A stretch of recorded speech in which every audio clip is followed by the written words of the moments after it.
Good afternoon, everyone. Today, my group mates and I are going to present about Poem in October by Dylan Thomas. Now, we are going to listen and watch the poem first.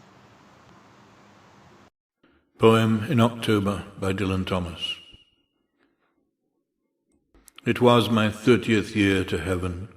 Woke to my hearing from harbour and neighbour wood, and the mussel pooled and the heron priested shore. The morning beckon, with water praying and call of seagull and rook, and the knock of sailing boats on the webbed wall, myself to set foot, that second, in the still sleeping town and set forth. My birthday began with the water birds and the birds in the winged trees flying my name, above the farms and the white horses, and I rose in a rainy autumn and walked abroad in shower of all my days. High tide and the heron dived when I took the road over the border, and the gates of the town closed as the town awoke. A spring full of larks in a rolling cloud, and the roadside bushes brimming with whistling blackbirds, and the sun of October, summery, on the hill's shoulder. Here were fond climates and sweet singers suddenly come in the morning, where I wandered and listened to the rain ringing wind blow cold in the wood far away under me. Pale rain over the dwindling harbour, and over the sea-wet church, the size of a snail, with its horns through the mist, and castle brown as owls, and all the gardens of spring and summer were blooming in the tall tales beyond the border, and under the lark-full cloud. There could I marvel my birthday away, but the weather turned around. It turned away from the blithe country, and down the other air and the blue altered sky streamed again in a wonder of summer, with apples, pears, and red currants, and I saw in the turning so clearly a child's forgotten mornings when he walked with his mother through the parables of sunlight and the legends of the green chapels, and the twice-told fields of infancy, that his tears burned my cheeks and his heart moved in mine. These were the woods, the river, and the sea, where a boy, in the listening summer-time of the dead, whispered the truth of his joy to the trees and the stones and the fish in the tide. And the mystery sang alive still in the water and singing birds. And there I could marvel my birthday away, but the weather turned around, and the true joy of the long-dead child sang burning in the sun. It was my 30th year to heaven, stood there then in the summer noon, though the town below lay leaved with October blood. Oh, may my heart's truth still be sung on this high hill in a year's turning.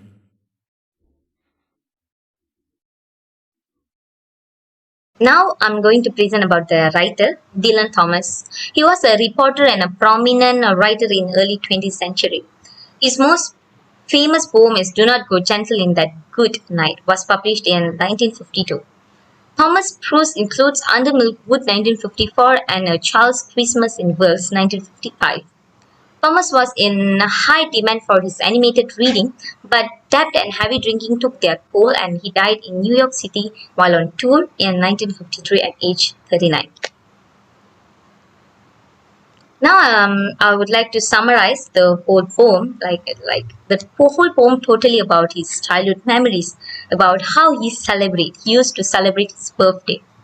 And during his birthday, he used to climb the hill, and that's how he wanted to celebrate his birthday on 30th year. And he really missed those moments, and the poem itself is already his flashback. But still, there is another flashback. It's about his mother, where he used to go to that hill with his mother during his childhood, and he missed that moments. He also did describe and give a hint that he missed, and he compared his current lifestyle with those days, ancient days, how he used to be. And he really missed the boy that he used to be during his childhood. And he really preferred to live in his childhood. It's ancient time rather than living in here. He feels more rich at there.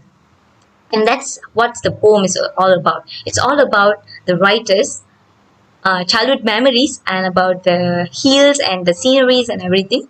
And at the last stanza, he described that, he says that finally he gets that happiness and joy at his 30th birthday, and he feels so happy. That's how he describes the poem. So now the plot. As I said before, the expositions. This poem began with the speaker stating that he was 30th years old when he wrote this, his birthday, and he chose to go on walk. He left his home and traveled alongside the water edges. Rising action, they are blooming in the tall tales. This gives the reader a hint about the reality of the world the speaker is describing. It is a tale, it's a tall tale or a lie, not a real place he can actually explore. Climax, he remembered all the times he's been here before as a child. His memories are coming back to him of a time when the world was made of color. Following action was when he remembers the morning he came to the same hill with his mother. The speaker walked through parables. These are the stories that have an underlying moral or spiritual lesson. He sees himself as being so different from the boy that they are separate from people.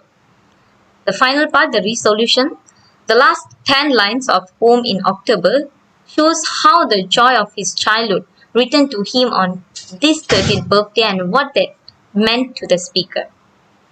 So this is the summary of the poem, and I would like to pass to my friend. Moving on to the theme of the poem. So the first theme will be the unity of man and the nature. In this poem, there is a connection between the man and the nature.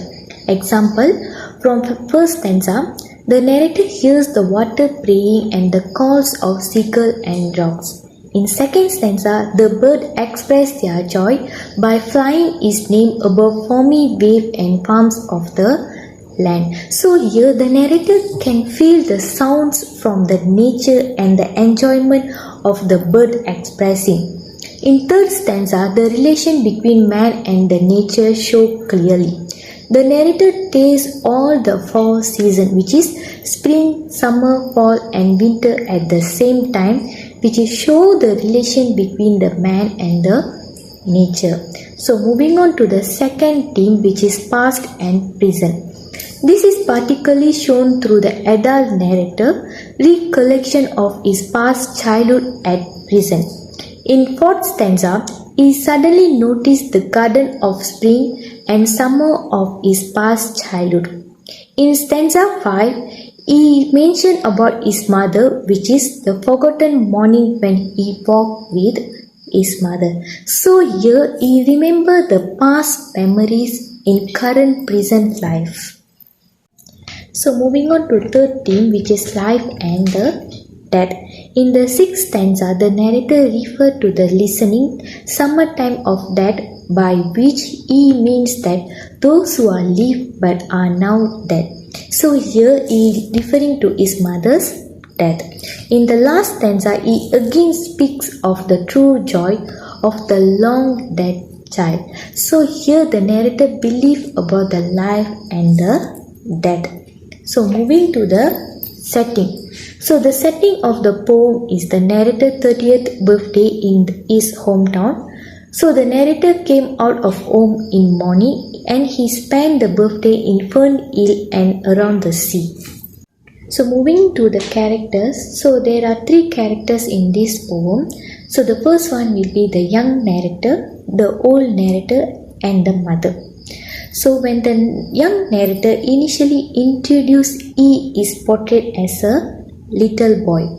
So coming to the old narrator, he is 38 old and look at the city where he was living from a distance.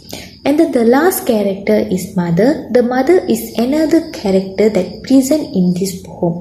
She is portrayed as holding a son's hand and walking with him through the city. Hi, my name is Tanisha. So now let's look at the tones and the moods of this poem by Dylan Thomas. First, I like to say nostalgic. Why am I saying this? Because in the beginning of the poem, the poet described how happy he was in his childhood. For example, he remembers those days, how he spent those days with his mother, enjoying the nature, enjoying the sunlight, and then enjoying the animals in the hill. Second, he do also remember how he spent all his holiday in his hunt farm. Second tone will be calm and pleasant. The poet described the beauty of nature world on the morning of his 30th birthday in stanza 1, and in stanza 3 the poet described how he had a positive connection towards the nature. For example, the poet felt walking into heaven whenever he entered to the hill.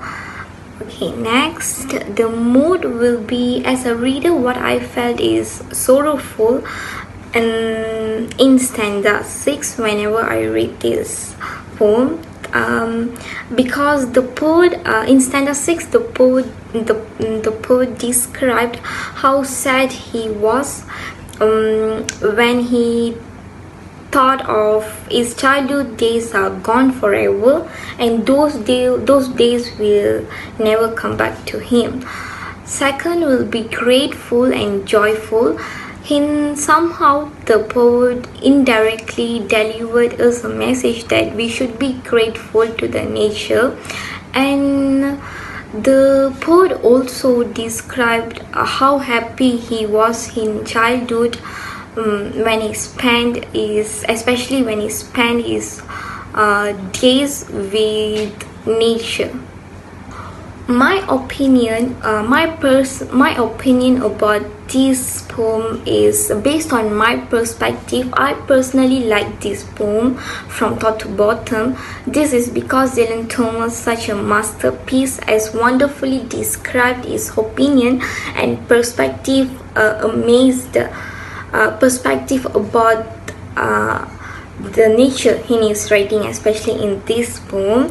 The reason why I personally like this poem, because his writing amazed me how much a person can devote himself in nature, as he became a beautiful poet and have written many beautiful poems. For example, poem in October. Furthermore, Dylan Thomas' work was a beautiful gift to this world, where it helps to relieve and guide many during this COVID pandemic. This poem could be one of the wake-up calls for us to realize how important nature is for living things, especially for humans. In this fast growing generation, most of us are busy with our work life, and we always used to give a little attention when it's come to nature, and we also give more importance to materialistic compared to our mother nature. Okay, yeah, but Thomas manifests how nature can play a major role in someone's life by describing his life in this poem. Hence, his poem reminds us how to be grateful to the nature. In addition, Thomas proved how nature gave him happiness. As he mentioned, he felt like walking into heaven whenever he entered from Fern Hill. Finally, the poem had made me realize taking a walk in nature can heal our minds and our souls as well. In a nutshell, I would like to say nature is one of our precious and noblest gift of God on this planet. So use it wisely. That's all from us. Thank you.